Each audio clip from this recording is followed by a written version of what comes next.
Railway ने बर्बाद किया युवाओं का भविष्य। रेलवे में 30,000 पद समाप्त, सालों की मेहनत बर्बाद। फ्रेंड्स, मैंने इस वीडियो का टाइटल 30,000 पदों का रखा है।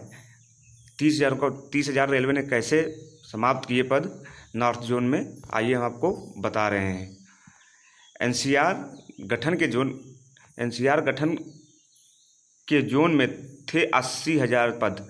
जब एनसीआर का गठन हुआ 2003 में, तब इसके पद 80,000 थे।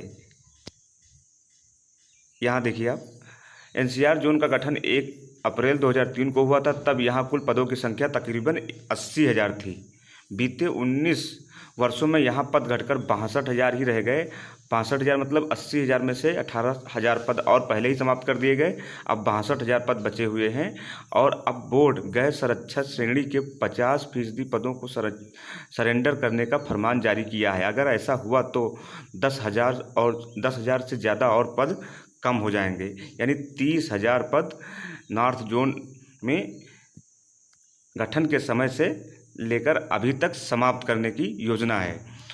दरअसल रेलवे बोर्ड द्वारा 20 मई को एनसीआर समेत कई जोनल रेलवे के महाप्रबंधकों को एक पत्र जारी किया। पत्र के माध्यम से गैर संरक्षित श्रेणी के 50% पदों को तत्काल समाप्त करने को कहा गया है। रेलवे बोर्ड की डायरेक्टर MPP रेणु यादव द्वारा जारी किए गए पत्र में कहा गया है कि सभी जोनल रेलवे व रेलवे उत्पाद इकाइयाँ 31 मई तक 50% पद समाप्त करने का अनुपालन रिपोर्ट बोर्ड को भेजें। North Central Railway men's union के जोनल महामंत्री RD यादव ने बताया कि एनसीआर में 21,500 पद गैर संरक्षित श्रेणी के हैं। अगर 50% पद समाप्त होते हैं तो इसमें 10,000 से भी ऊपर पद समाप्त हो जाएंगे।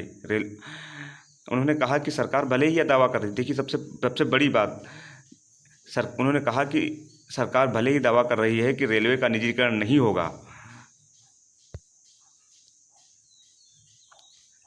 लेकिन जो उसकी पॉलिसी है उससे यही स्पष्ट हो रहा है कि निजीकरण की तरफ कदम बढ़ रहे हैं। वहीं दूसरी तरफ बताया जा रहा है कि बोर्ड ने कई सेवाओं को आउटसोर्स के करने के निर्देश दिए। जो भी एक पद समाप्त किए जाएंगे, ये सभी कार्य ठेके से कराए जाएंगे और सभी ठेके से जितने भी पद समाप्त किए जा रहे हैं, सारे कार्य ठेके से कराएंगे। कौन कौन से पद समाप्त किए जा रहे हैं, आइए देख लेते हैं हम लोग। चर्चा यह है कि टाइपिस्ट, सहायक cook, bill porter, sanitary helper, माली, दफ्तरी carpenter, painter, gardener, assistant salesman, catering assistant, wallman सहित कई पदों को खत्म कर इन पदों का कार्यरत स्टाफ को अन्य विभागों में भेज दिया जाएगा। साथ ही भविष्य में इन पदों पर रेलवे आगे भर्ती भी नहीं करेगा। इसके अलावा और भी पद हैं, जैसे टाइम कीपर, स्टाफ, सांख्यिकी स्टाफ, टिकटिंग स्टाफ, सुरक्षा स्टाफ, स्टोर खलासी, अन्य पद समाप्त कर दिए जाएंगे। तो ये रही अभी तक की लेटेस्ट अपडेट। सरकार चाहती ही नहीं कि बेरोजगारों को, युवाओं को रोजगार मिले।